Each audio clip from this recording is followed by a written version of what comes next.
Let's explore Old Phuket Town with me. सुस्वागतम to episode number 2 of #Thailand series.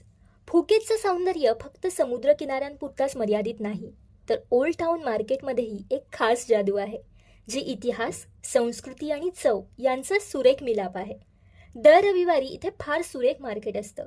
येथील स्थानिक कलाकारांच्या जादुई कलाकृती इथे बघायला मिळतात. कुणीतरी गिटार वाजवत असतं, कुणीतरी सुरेख गात असतं.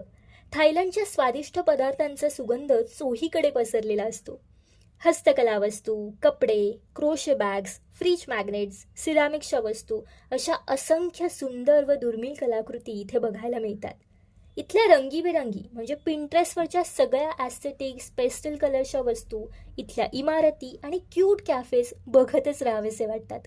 रस्त्याच्या मधोमध गाणं आणि खाणं यांचा सुरेख मिलाप अनुभवायला मिळतो. येथील वास्तुशैलीवर सिनो पोर्तुगीज शैलीचा पगडा जाणवतो. थायलंडमधील इतर शहरांच्या तुलनेत येथील वस्तू थोड्याशा महागच असतात, कारण त्या तितक्याच युनिक सुद्धा असतात. त्यामुळे इथे आलात तर समुद्रावरील सनसेट तर अनुभवाच, पण या मार्केटमधील लोकांच्या, कलेच्या, हसण्याचा आणि खाद्य संस्कृतीच्या छटांनी परिपूर्ण असं ओल्ड फुकेट टाउनचं क्षितिजही नक्की अनुभवा.